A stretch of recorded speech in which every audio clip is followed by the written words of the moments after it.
वत्सल भगवान की जय हो। जब इस प्रकार से कलयुग ने राजा परीक्षित से प्रार्थना किया, राजा परीक्षित प्रसन्न हो गए। अरे बहुत अनेक प्रकार के अवगुण है, लेकिन एक गुण उनको अच्छा लग गया। क्या? गामाहि कलयुग केवल हरि गुण गाहा। हरि का गुण गाता, हरि का भजन करता, हरि का संकीर्तन करता है, संतों में प्रेम रखता है, भगवान की इस कथा मंगलमयी कथा में प्रेम रखता है। ये गुण अच्छा लगा राजा परीक्षित को। कहा देखो भाई, आपको मैं इस सभी गुणों पर रीच करके 4 स्थान देता हूं रुकने का। इस 4 स्थान पर रुकना, 4 से 5 मत जाना। कौन कौन सा? द्यूतम पानम स्त्रिया सोना यत्रा धर्म चतुर्विधा। द्यूतम पानम, जहां पर मदिरा पान होता हो उस स्थान पर तुम जा करके रहो। द्यूतम पान स्त्रियासूनम, जहां पर लंपट पुरुष रहते हो, स्त्रियों पर जहां पर अघोरा घात होता हो, उनका अपमान होता हो, उस स्थान पर तुम जा करके रहो। स्त्रियासूनम, और ऊसर भूमि पर जा करके तुम रहो। ऊसर भूमि पर रहो। और चौथा बतलाए हैं कि वृक्षों में जो गोद निकलता है उसमें जाकर के तुम रहो। कलयुग ने कहा जैसा गुण वैसा स्थान दे दिया महाराज। ये बताइए ऐसे स्थान पर दिया जहां पर मेरा कोई मान सम्मान ही ना हो, कोई जाने ही नहीं। कहा क्या?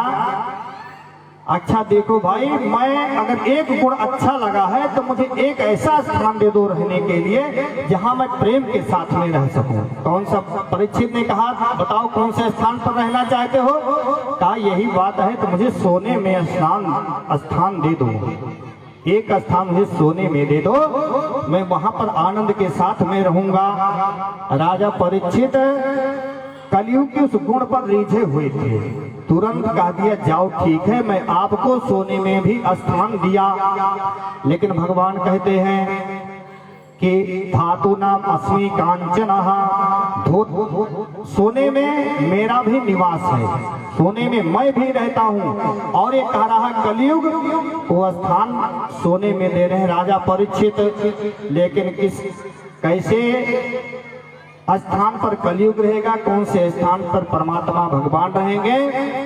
जो न्याय पूर्वक ढंग से कमाया हुआ वो सोना होगा, उसमें भगवान निवास करते हैं। जो अन्याय पूर्वक से कमाया हुआ सोना धन होगा, उसमें कलयुग का निवास होगा, उसमें कलयुग का निवास होता है। लेकिन भगवान कहते हैं कि देखिए भाई, न्याय से कमाया हुआ सोना तो बहुत कम ही लोग पहन सकते हैं, क्योंकि सोना बहुत महंगा है। इतना महंगा सोना बताओ न्यायिक पूर्वक कौन सोना पहन पाएगा? तो उस मार्जन किया जाए, कुछ इसका संशोधन किया जाए। तो संशोधन में बता रहे हैं कि आप एक काम कीजिए, अगर किसी भी प्रकार का धन कमाया हुआ हो, आप उसे भगवान को निवेदित करके फिर धारण कीजिए, तो वो धन नहीं भगवान का प्रसाद हो जाएगा। तुम ही निवेदित भोजन करहि, भोजन करहि, तुम ही निवेदित भोजन करहि, तुम ही निवेदित भोजन करहि, प्रभु प्रसाद पट भूषण धरहि, प्रभु प्रसाद पट भूषण धरहि, तुम ही निवेदित भोजन करहि, तुम ही निवेदित भोजन करहि, प्रभु प्रसाद पट भूषण धरहि, प्रभु प्रसाद पट भूषण धरहि।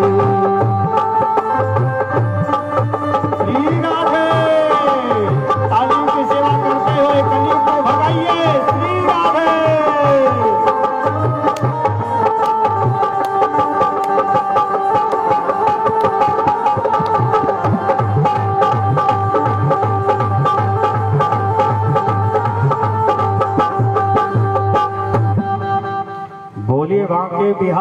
लाल की जय हो।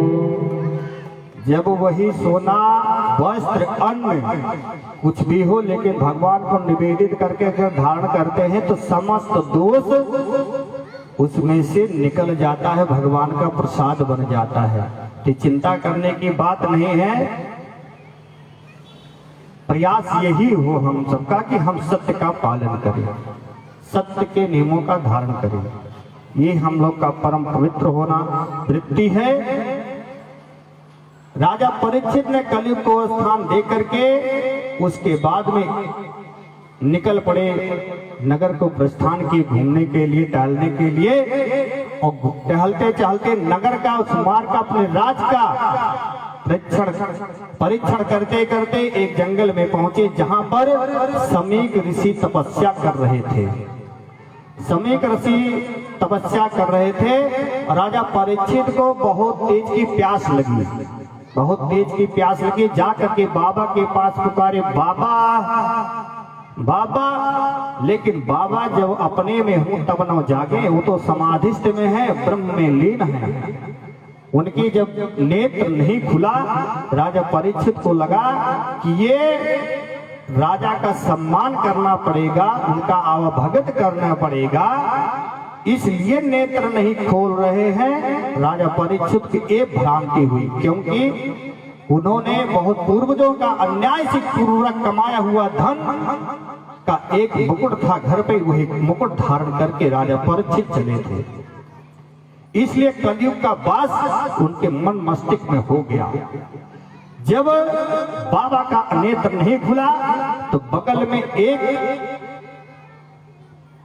मरा हुआ सर्प पड़ा था। उस सर्प को धनुषकोटि के माध्यम से, धनुषकोटि के अग्रभाग से उठा करके और समीक ऋषि के गले में डाल दिए। राजा परीक्षित तो अपने नगर को चले गए और उनके पुत्र श्रृंगी ऋषि जी महाराज कौशिकी नदी में के तट पर खेल रहे थे और बालकुल सारे दृश्य को देखा। जा करके श्रृंगी ऋषि से बताए कि मित्र, तुम्हारे पिता के गले में एक राजा मरा हुआ सर्प गले में डाल दिया। श्रृंगी ऋषि को बड़ा कष्ट हुआ और तुरंत नदी में प्रविष्ट हुए और आचमन करके जल को लिया कि मेरे पिता के जो भी अपमान करने वाला राजा हो, मैं श्राप देता हूं कि आज के 7वें दिन तक्षक से अपमान किया है, सर्प से अपमान किया है, तो तक्षक रूपी सर्प के डसने से इसकी मृत्यु हो जाए।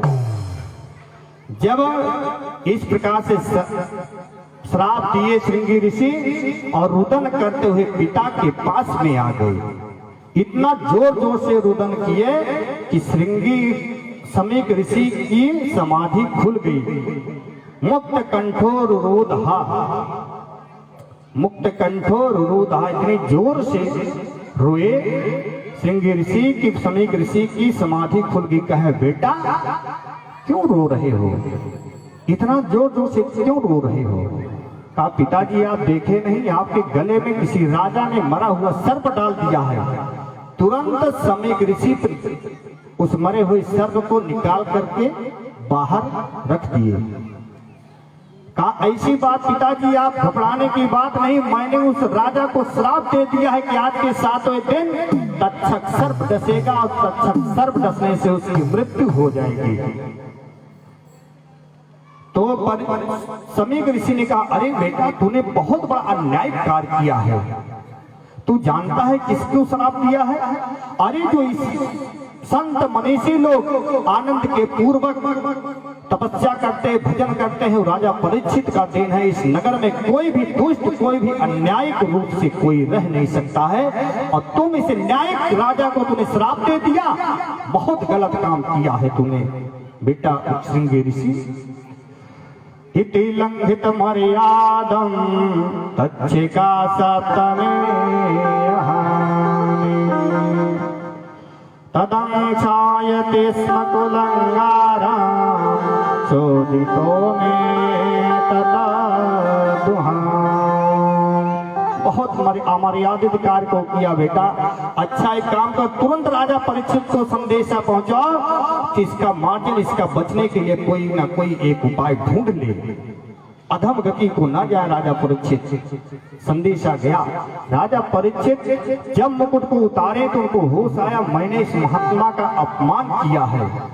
उस चिंता के घोर दावाग्नि में जल रहे थे। जब संदेशा पाए राजा परीक्षित बड़े प्रसन्न हुए कि जैसे मेरी मति थी उसी प्रकार से मुझे गति भी मिल गई, बहुत अच्छा हुआ। मुझे इसी पात्रता का भाव था, मैं इसी पात्रता के लायक था, मुझे बहुत अच्छा किया। विचार कर ही रहे थे, इतने में समीक ऋषि ने उनको, राजा परीक्षित को इससे संशोधन करने के लिए उपाय बतलाए कि आप श्रीमद् भागवत महापुराण को श्रवण करो, जिससे अधम गति से बच जाओ और परम गति को प्राप्त हो जाओ। राजा परीक्षित, आप जैसे राजा को इस धरातल में, वसुंधरा पर न हुआ, न होने वाला है, न होगा, आप इससे बचिए। राजा परीक्षित जी महाराज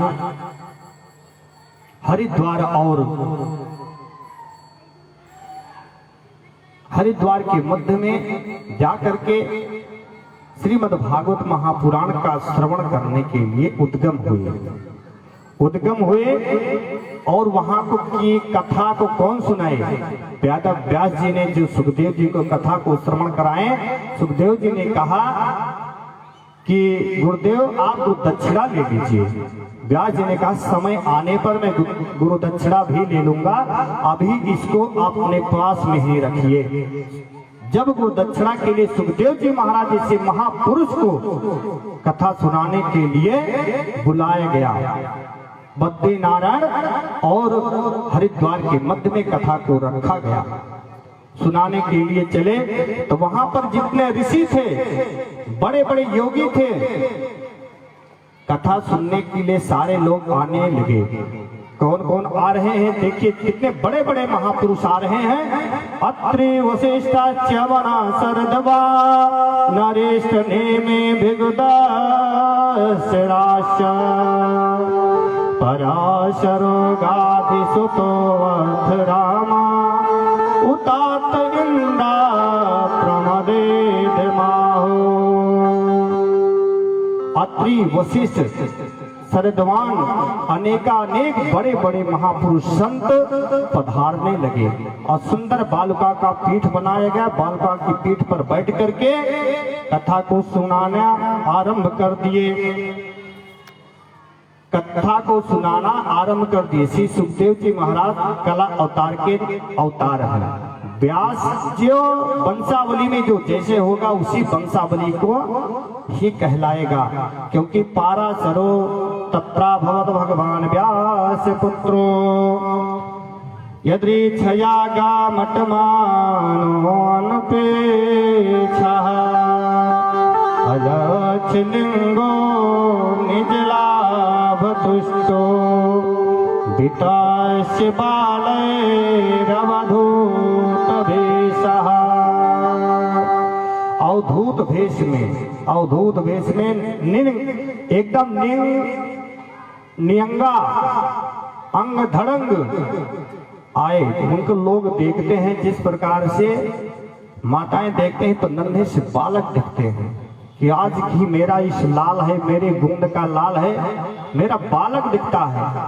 और संत पुरुष देखते हैं तो उसमें नारायण का दर्शन होता है। श्री सुखदेव जी महाराज में नारायण का दर्शन होता है। जिसकी जैसी मति रहती है उसी प्रकार से सुखदेव जी के अंदर में दर्शन होता है।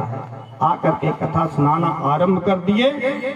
श्री राम माया सब जग जानी, श्री राम माया सब जग जानी,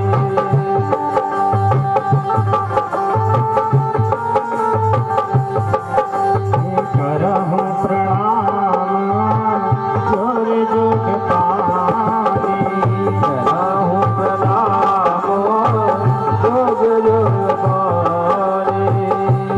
ये राम माया सब जग जानी,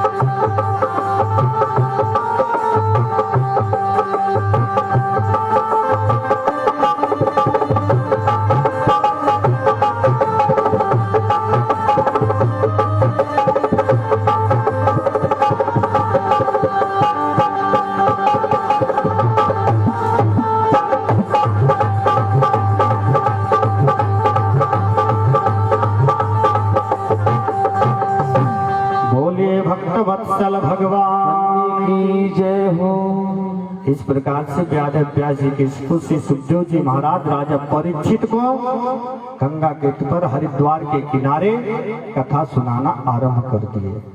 सारे लोग पूजन सत्कार करके सुखदेव जी महाराज सुशोभित किए। सब लोग कथा सुनना प्रारंभ कर दिए। राजा परीक्षित ने बैठते ही प्रश्न कर दिया, वरियाने सुते प्रश्न कृतो लोक हितो निपा आत्मविसम्मतः पुंसा श्रोतव्यादिषु यः परः सुतो यादुषु यः परः। राजा परीक्षित ने ज्यों पूछा, वरियाणे सुते प्रश्न, मरण धर्म प्राणी को का परम कर्तव्य क्या है? मरने वालों का ना पूछे, मरण धर्म प्राणी का। प्राणी तो सब लोग हैं, अपने व्यक्तिगत के लिए प्रश्न नहीं किए। और सबसे पहले सुखदेव जी मुखारविंदों से निकला, वरियाने सुते प्रश्न, वकार निकला। और वकार ब्रह्म शब्द है। वकार जो निकला वो ब्रह्म शब्द है। ब्रह्म शब्द से ही सुखदेव जी महाराज ने राजा परीक्षित को उपदेश देने लगे। वकार जब निकला, देखिए हम लोग जो चीज ग्रहण करके आएंगे, जो पान करके आएंगे, डकार आने पर वही आपके अंदर से आएगा। अगर हम गाजर खा के आए तो गाजर की सुगंध आएगी, मूली खाकर आए तो मूली की सुगंध आएगी, जो प्याज खाकर आए हैं तो प्याज का सुगंध आएगा। लेकिन ब्रह्मा को पान करके सुखदेव जी महाराज चले तो ब्रह्मास उस ब्रह्म ही उनके डकार आए। वरियाने सुते प्रश्न, ब्रह्मास्त्र से उस भगवान ने उपदेश देना शुरू कर दिए। उपदेश देना सबसे पहले पूछे, ये बताइए कि भगवान का हम किस प्रकार से ध्यान करें?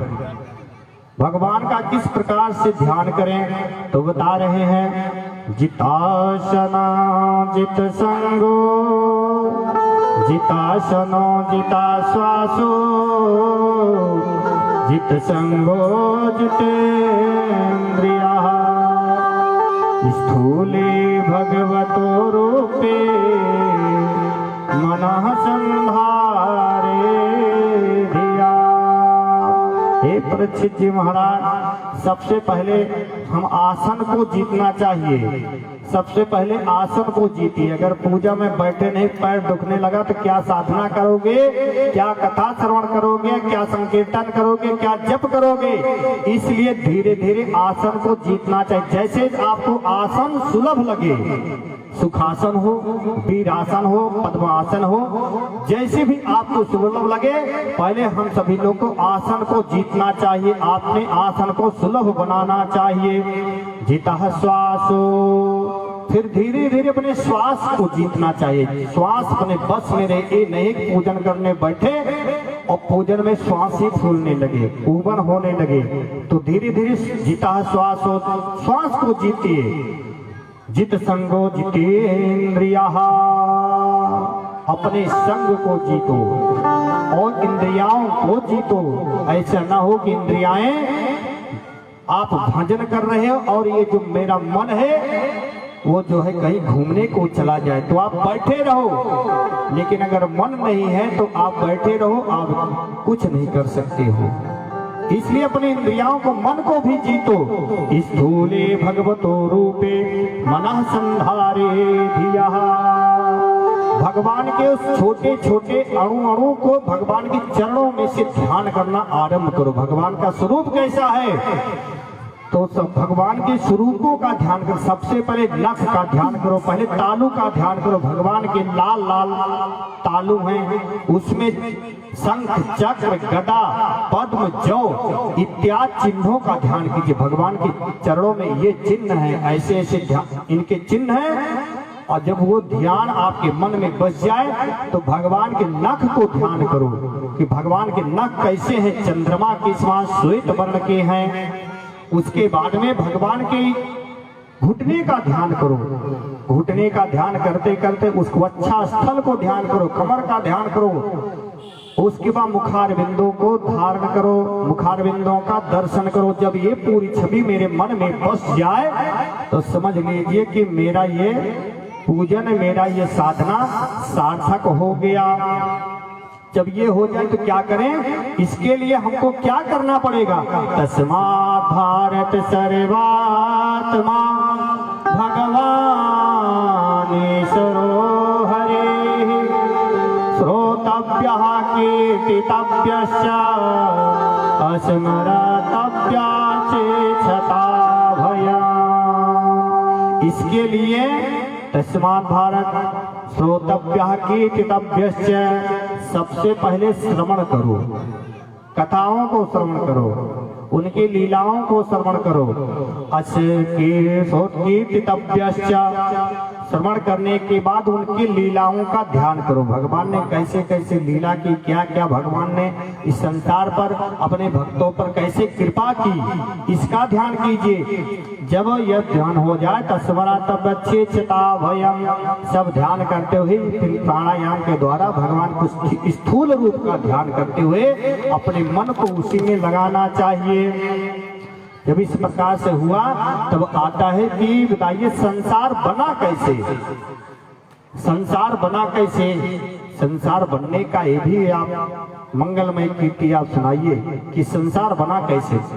सुखदेव जी महाराज के जो परिचित, मैं आपको एक बहुत ही महत्वपूर्ण बातें बता रहा हूँ, सुनिए। तपस्विनो दान परा यशस्विनो तपस्विनो मंत्र विदाः सुमंगला क्षीमं न वेदन्त विनायतर्पणं तस्मै सुभद्रा सर्वसे नमो नमः। कहते देखिए, जब ये पूरी पृथ्वी रसातल को चली गई तो उस समय कोई नहीं था, कोई नहीं था, केवल एक भगवान स्थूल रूप में थे। स्थूल रूप में केवल नारायण थे।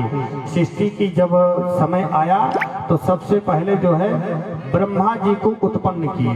ब्रह्मा जी उत्पन्न हुए, कमल दल पर भगवान ब्रह्मा को स्थापित कर दिए।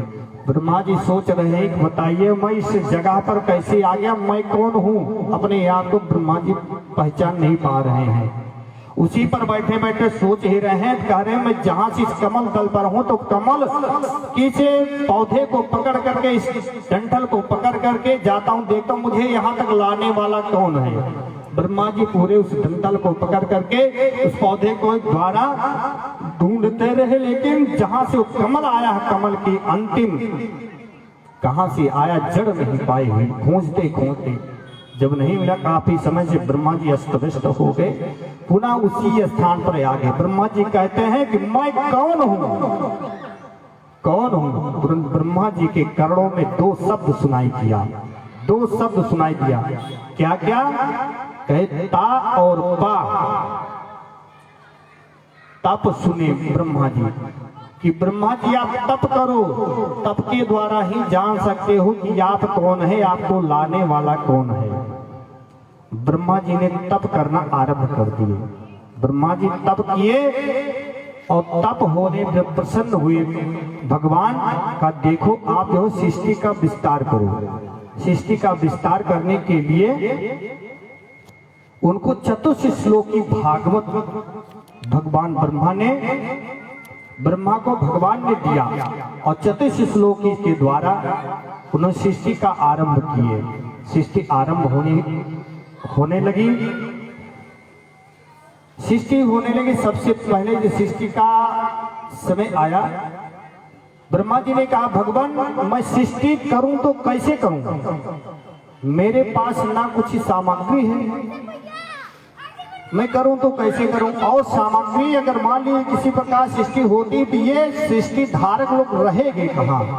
सृष्टि धारक लोग रहेंगे कहाँ? इनका रहने का भी तो स्थान चाहिए, इनको रहने के लिए भी तो स्थान चाहिए। का देखो ये पृथ्वी तो रसातल को चली गई है, रसातल को चली गई। आप ठीक है, चिंता मत करो, मैं इसका भी कुछ ना कुछ व्यवस्था करता हूँ, व्यवस्था बनाता हूँ। ब्रह्मा जी ने जब सृष्टि करना आरंभ किए तो सबसे पहले जो है 4 ऋषियों को जन्म दिए हैं। 4 ऋषियों, सनत सनत कुमार, सनक सनंदन सनातन सनत कुमार को 4 ऋषि कुमारों को जन्म दिए, जिससे जो है उनसे चारों से कहे आप सृष्टि का विस्तार करो। चारों ने कहा देखो मुझे सृष्टि उष्टि नहीं करना है, मुझे तो भजन करना है। ब्रह्मा जी ने कहा तुम मेरे पिता का उल्लंघन कर दो, जाओ मेरा ये आशीर्वाद है कि तुम 5 वर्ष से कभी 6 वर्ष के होगे भी नहीं। चारों ऋषि कुमार सौनक जी महाराज 5 वर्ष से कभी 6 वर्ष के हुए ही नहीं। ब्रह्मा जी का आशीर्वाद लगा, वो तो भजन करने लगे। उसके बाद में रुद्र की सृष्टि की, भोले बाबा प्रकट हो गए, कहा आप आज्ञा कीजिए मुझे सृष्टि के लिए। सृष्टि के जो अनुमति मिली तो भोले बाबा ने भूत प्रेत बिच्छू सर्प अपने गणों को प्रकट करने ब्रह्मा जी ने कहा देखो भोले बाबा ऐसी सृष्टि मुझे नहीं करवानी है, आप तो बस कीजिए, आप भजन कीजिए। भोले बाबा भजन करने लगे, भोले बाबा तो भजन करने लगे। अब की बार जब सृष्टि का नंबर आया तो मनु और शतरूपा को प्रकट किए। दक्षिणांग से मनु, वामांग से शतरूपा, जिसे हम लोग मानव पुत्र कहलाए। मानव पुत्र कहलाए। मनु शतरूपा के 2 बेटा उत्तानपाद और प्रियव्रत, 3 कन्याएं अकूति, देवहूति और प्रसूति, 3 कन्याएं। इन्हीं के द्वारा सृष्टि का विस्तार हुआ, इन्हीं के द्वारा सृष्टि का विस्तार हुआ। आइए हम सब लोग भी थोड़ा सा आश्रय भगवान के लेते हुए चलेंगे। कृपा की न होती जो आदत तुम्हारी तो सोनी ही रहेगी अदालत तुम्हारी। बाकी जो होती आदत तुम्हारी,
आदत तुम्हारी तो सुनी रहेगी अदालत तुम्हारी।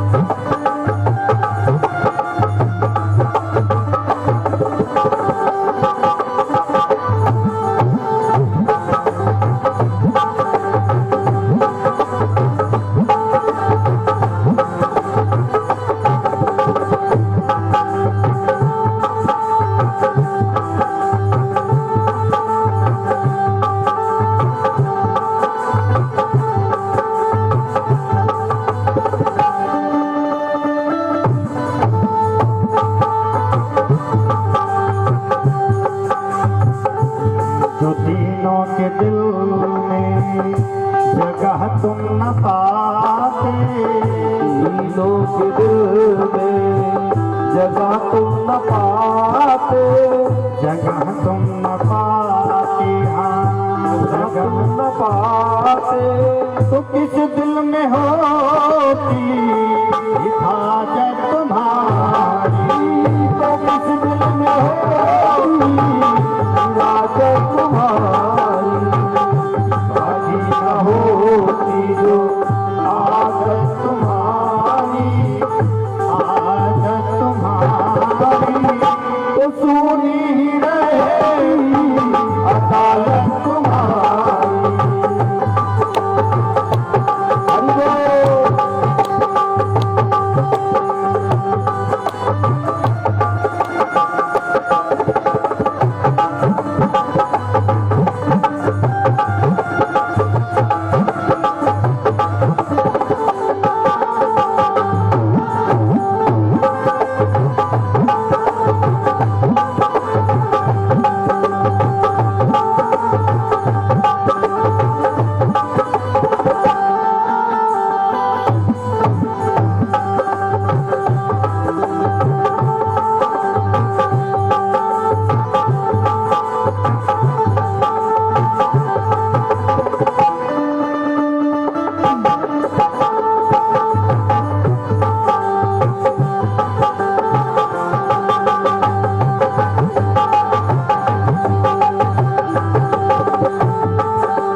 गरीबों की दुनिया है आबाद तुमसे, गरीबों की दुनिया है आबाद तुमसे, गरीबों से है बादशाह तुम्हारी, गरीबों से है बादशाह तुम्हारी,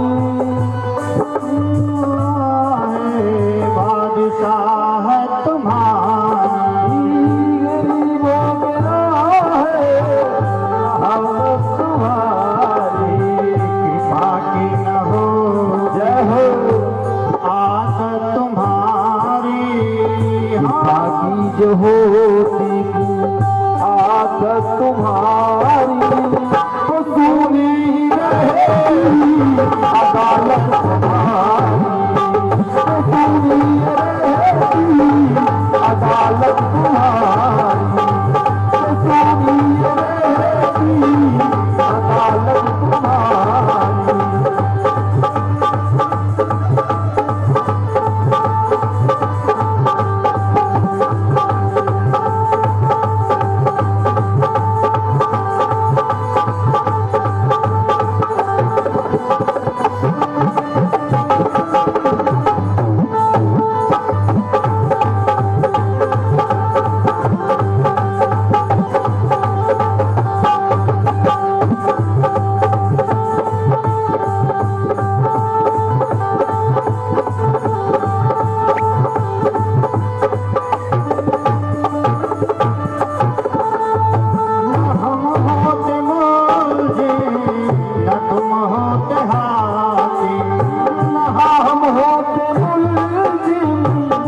तुम होते हाजी, तो घर घर में होती इबादत तुम्हारी, तो घर घर में होती इबादत तुम्हारी, कृपा की न होती, कृपा की न होती आदत तुम्हारी, हाँ आदत तुम्हारी, सुनी ही रहेगी अदालत तुम्हारी, सुनी रहेगी अदालत तुम्हारी, बाकी न होती आदत तुम्हारी, जो आदत तुम्हारी, तो सुनी रहेगी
तुम्हारे ही ओर अटके श्रृंग बिंदु हैं तुम्हारी ओर अटके श्रृंग बिंदु हैं तुम्हें सौंपते हैं अमानत तुम्हारी, तुम्हें सौंपते हैं अमानत तुम्हारी। बाकी न होती जो आदत तुम्हारी, आदत तुम्हारी सुनी रहती अदालत तुम्हारी, सुनी रहती अदालत तुम्हारी।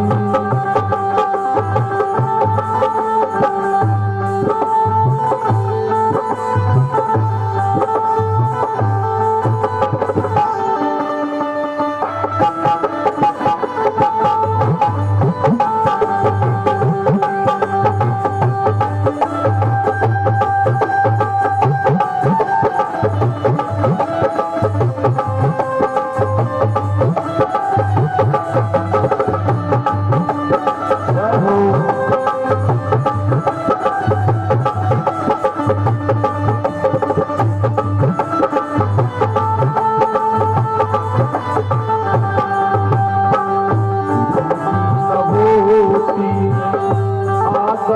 तुम्हारी, आदत तुम्हारी तो सुनी रहती अदालत तुम्हारी, तो सुनी रहती अदालत तुम्हारी,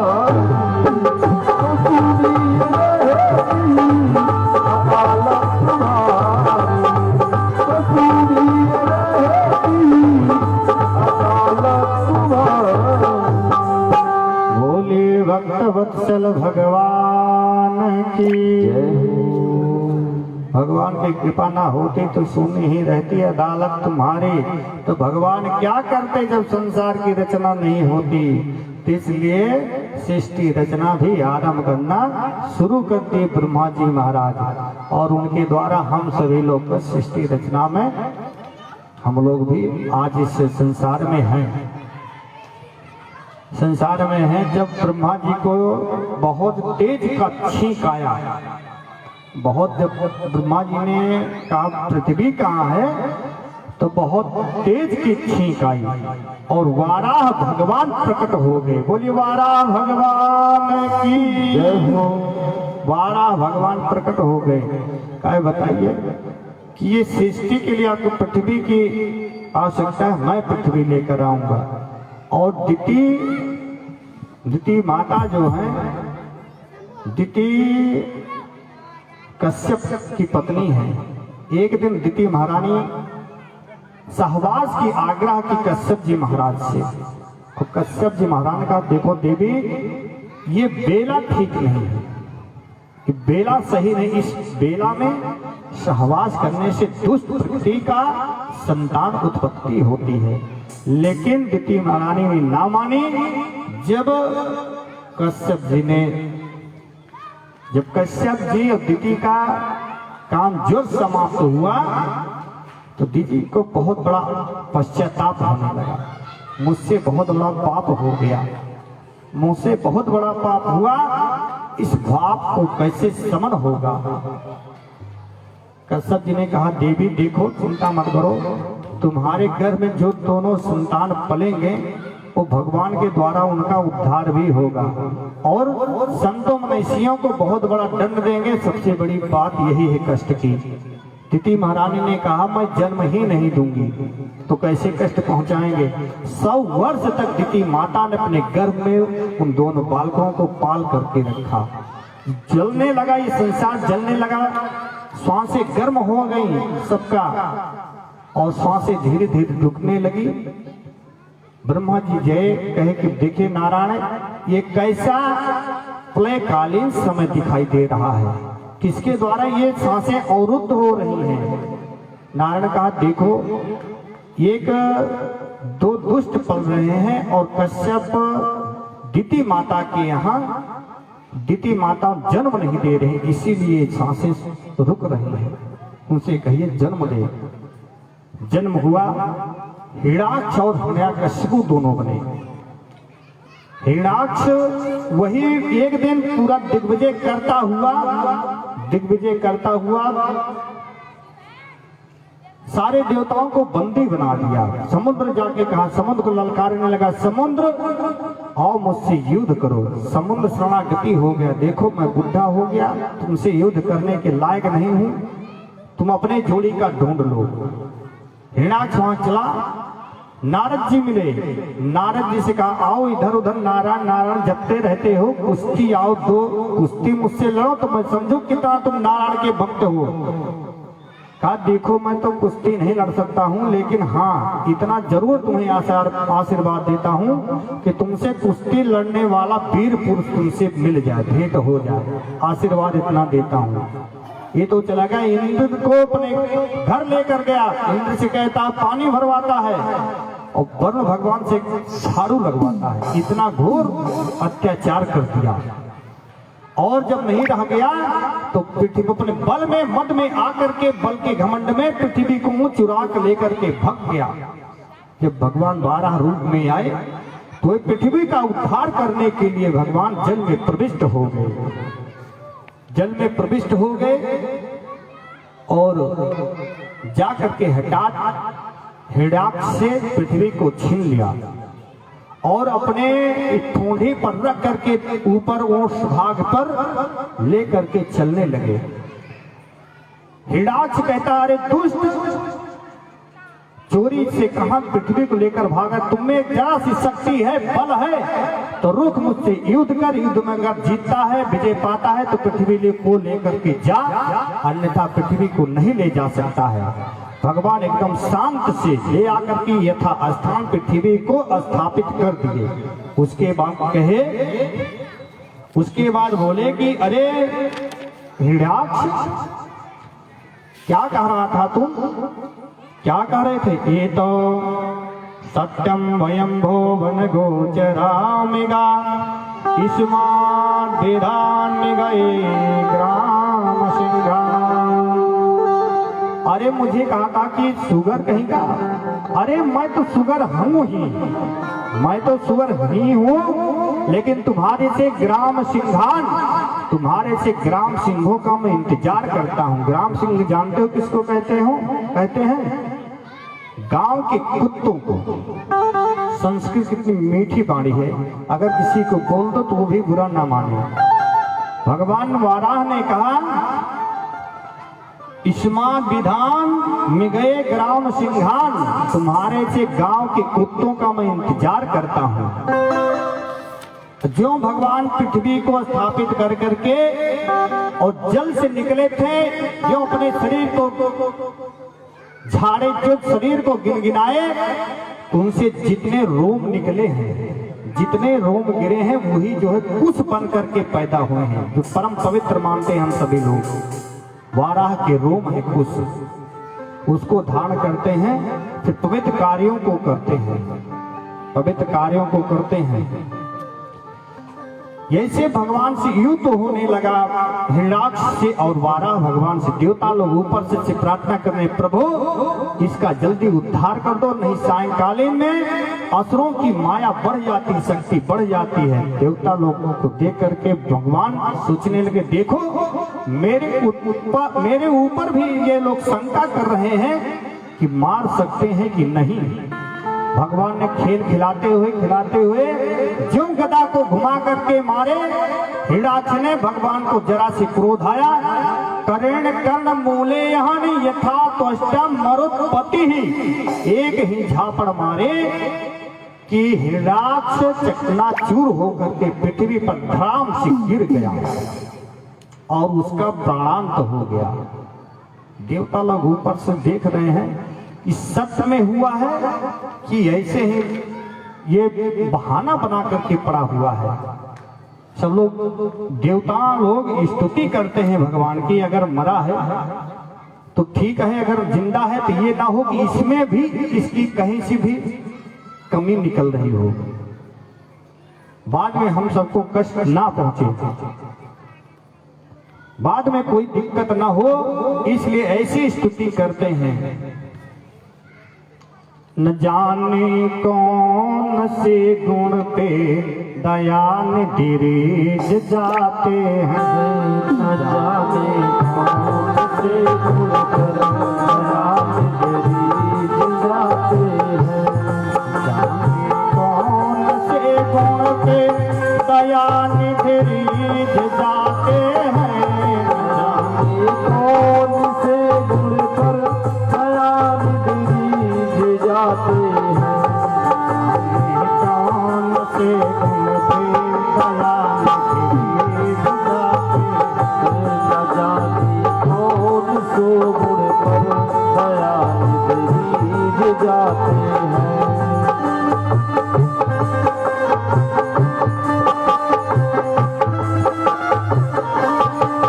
जय हो।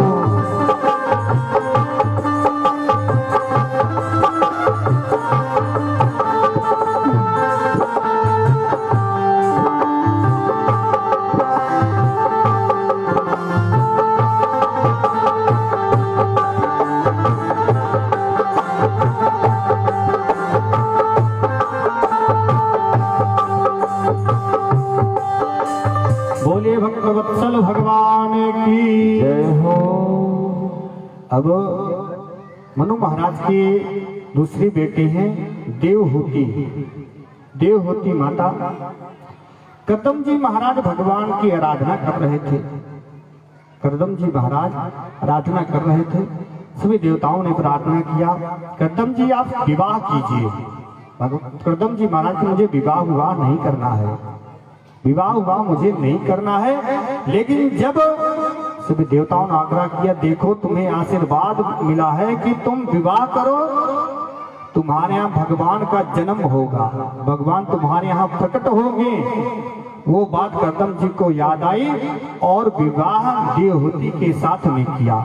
देवहूति के विवाह करने के बाद ही विचार किए करदम जी महाराज, जा करके नदी के किनारे गंगा के तट पर बैठ करके समाधि में बैठ गए।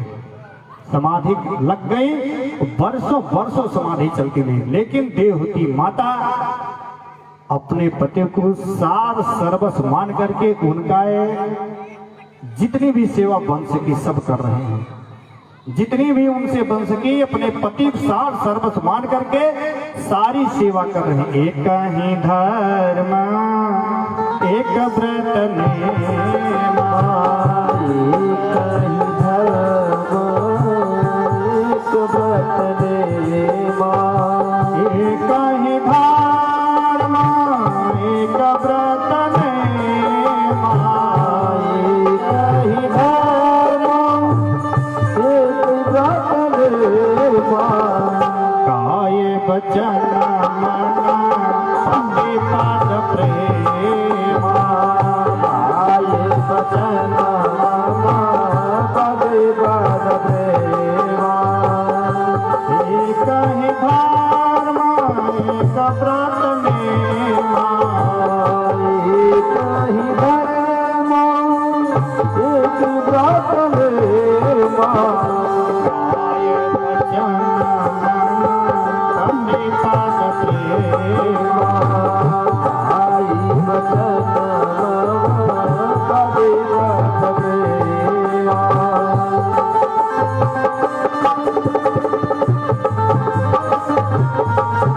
जय हो। नारायण श्री हरि। आई वचन पद पद प्रेमा।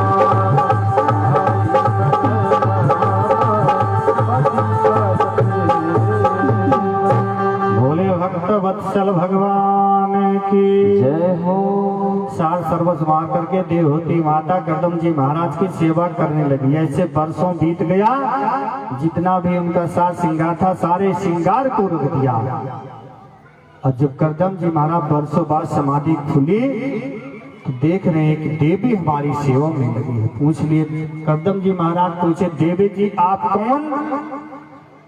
देवहूति माता ने कहा, हमको लग रहा पतिदेव हमको भी भूल गए, अभी अभी पानी ग्रहण संस्कार करके वर्षों लेकर के पहले आए, लग रहा हमको भी भूल गए समाधि में।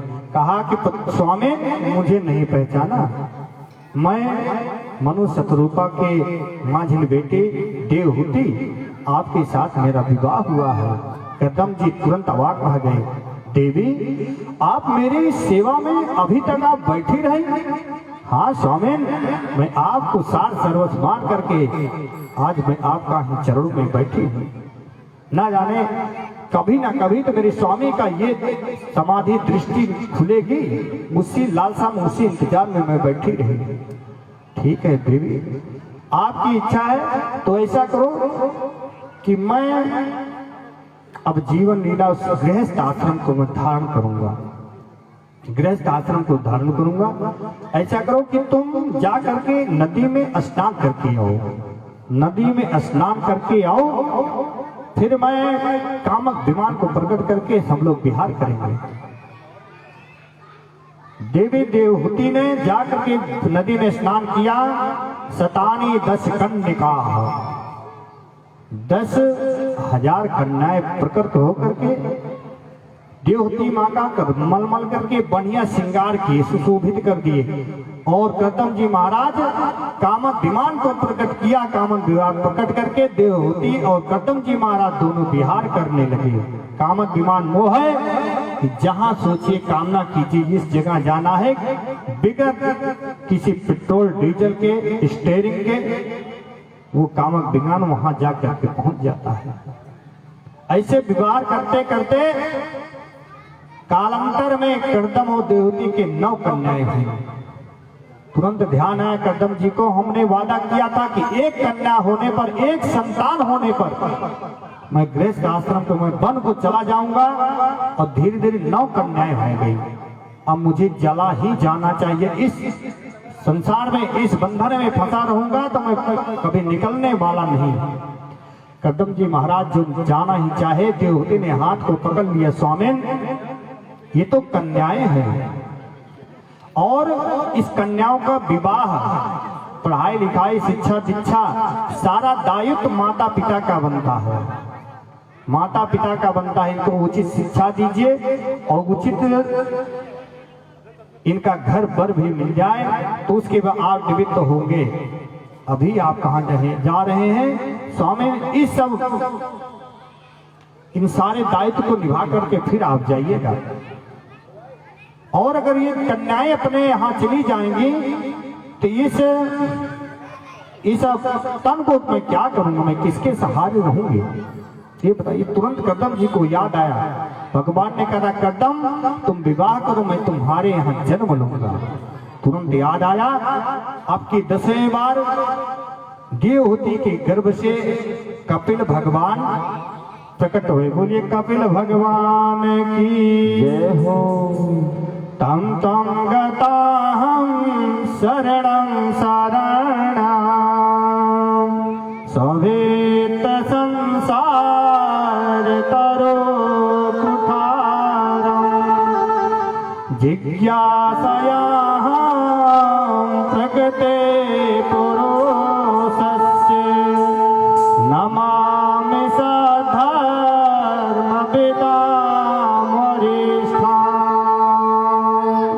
कपिल भगवान का जन्म हुआ और उसी समय ब्रह्मा जी अपने 9 ऋषि कुमारों के साथ 10वें हैं नारद जी महाराज, 10वें हैं नारद जी महाराज।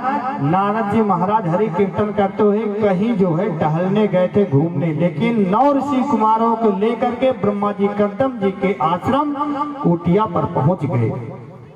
कदम जी बहुत प्रसन्न हुए, कहे देखिए आपके साथ में 9 कुमार और मेरे यहाँ 9 कन्याएं, प्रेम के साथ में आप जो है मेरे 9 कन्याओं को अपने कुमार के साथ में विवाह चाहिए। ब्रह्मा जी यही चाह रहे थे कि कितनी सृष्टि का विस्तार हो जाए जल्दी से जल्दी, वही अच्छा है। ऋषि कुमारों के साथ में धर्म संगत के साथ विवाह रचा दिए, बचे कपिल भगवान। तुरंत कदम जी ने कहा देखो देवी, देखो 9 कन्याओं का भी मैंने विवाह कर दिया, अपने इस जिम्मेदारियों से मुक्त हुआ, अब मुझे रोकने का दुराग्रह न करो। देवहूति ने खुशी खुशी करदम जी महाराज को विदा किए। करदम जी महाराज वन के लिए प्रस्थान किए और देवहूति कपिलोपाख्यान के अनुसार देवहूति माने कपिल से सुंदर सुंदर वचनों को, सुंदर सुंदर सत्संगों को श्रवण की। भगवान कपिल देव ने बहुत सुंदर सुंदर से वचन को सुनाए और सुने।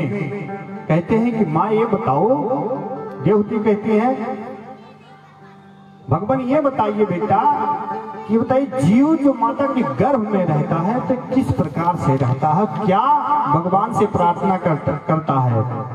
कहते हैं कि माँ जब ये गर्भस्थ में आते हैं माता के गर्भ में तो जीव यही प्रार्थना करता है कि हे भगवान मुझे इस घोर संकट से मुझे निमित्त करो, मैं आपका भजन करूंगा, मैं आपका संकीर्तन करूंगा, भजन करूंगा।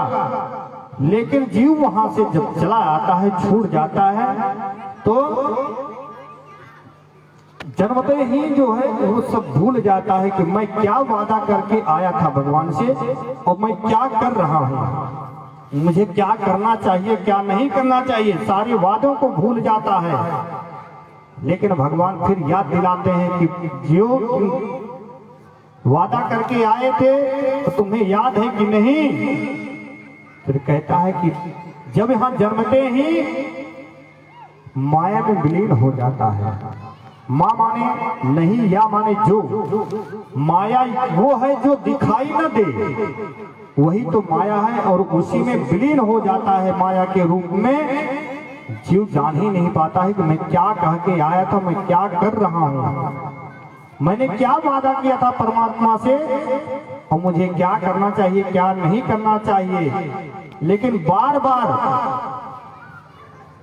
बार यही दिखाता है भगवान से, जीव याद दिलाते हैं कि हे जीव तुम भजन करो, तुम कीर्तन करो और मेरी संगति करो। जो वादा करके आए थे उस वादा का पालन करो, उस वादा का पालन करो।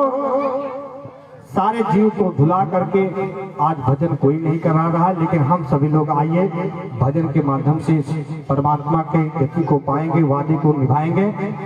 जीवन खत्म हुआ तो, जीवन खत्म हुआ तो जीने का ढंग आया,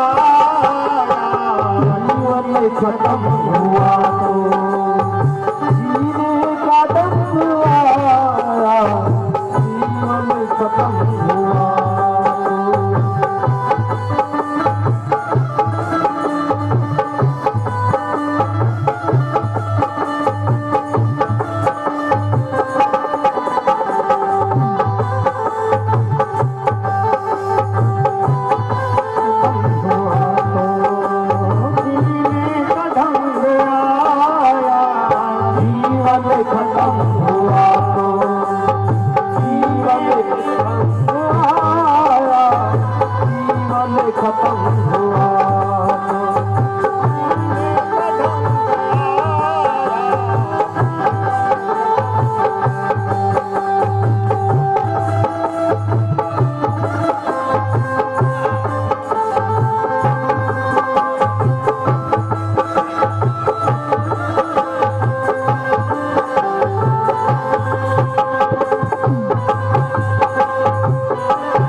महफिल में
निकल गई तो जय हो गाड़ी निकल गई तो घर से चला मुसाफिर, गाड़ी निकल गई तो घर से चला मुसाफिर, गाड़ी निकल गई तो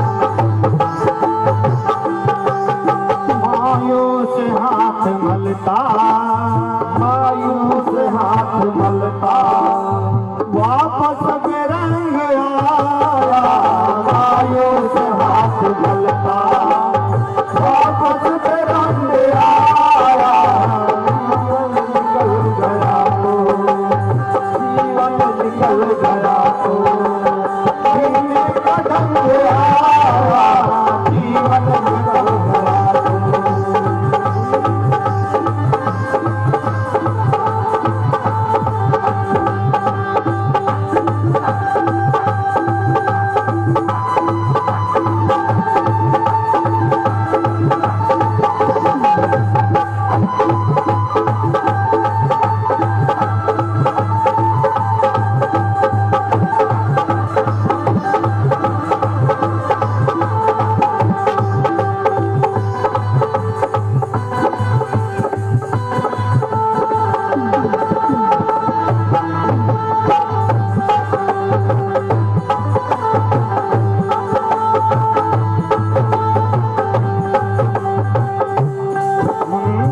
मशीनरी ने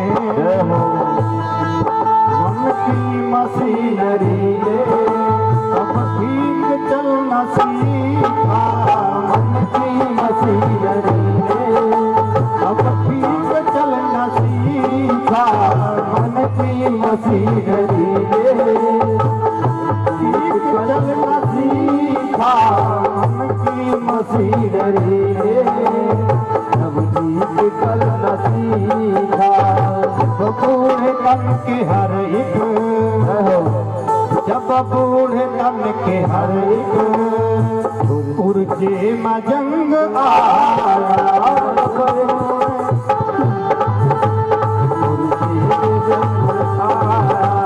जीवन निकल जीवन निकल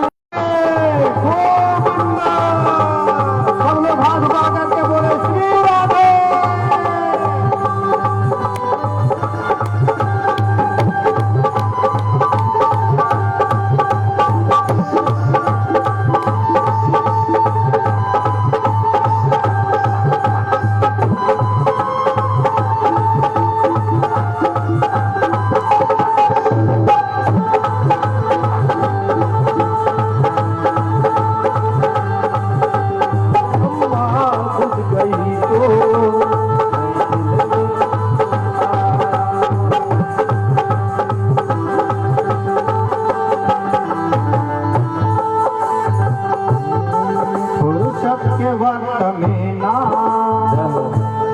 फुर्सत के वक्त में ना सुमिरन का वक्त पाया, सुमिरन के वक्त में ना सुमिरन का वक्त पाया, उस वक्त मांगा, उस वक्त मांगा जब वक्त तंग आया,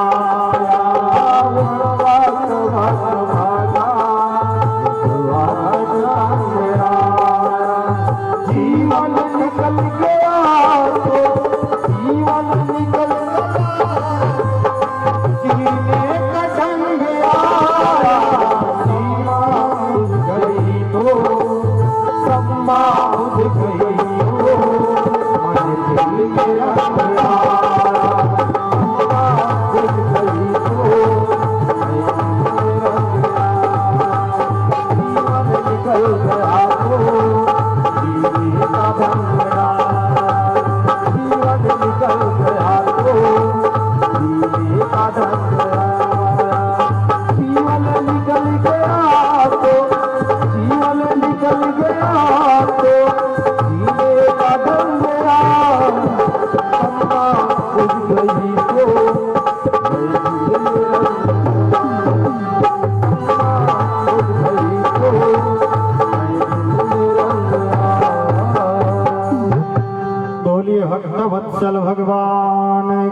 जय हो।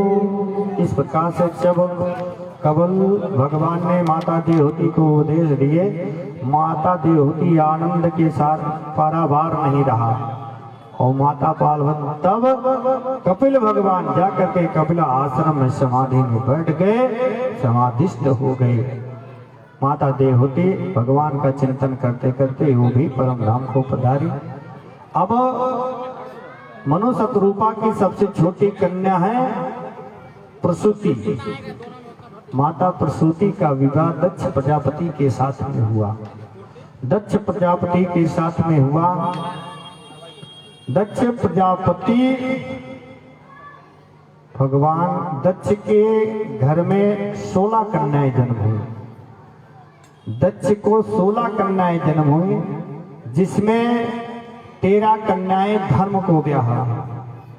13 कन्याएं धर्म की पत्नियां बनी और एक पितरों को ब्याहा जिसका स्वधा नाम है, और एक कन्या अग्नि को ब्याही जिसका स्वाहा नाम है, और एक कन्या है जो भगवान भोले बाबा को ब्याही जिसका नाम है सती देवी, सबसे छोटी सती देवी। और सती देवी से बड़ा ही प्रेम करते हैं दक्ष जी महाराज, बहुत ही प्रेम करते हैं क्योंकि सबसे छोटी लाडली बेटी है, बहुत ही स्नेह करते हैं और प्रेम के साथ में रहते हैं।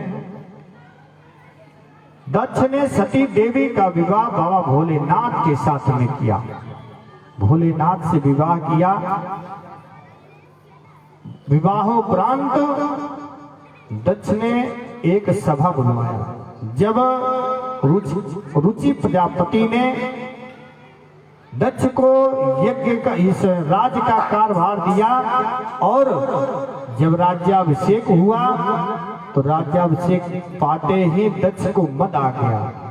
मद में आकर के सारी सभा को बुलाया। सभा में बैठते ही देख रहा है कि सारी सभा गण खड़े हो गए कि 3 लोग नहीं खड़े हो रहे हैं।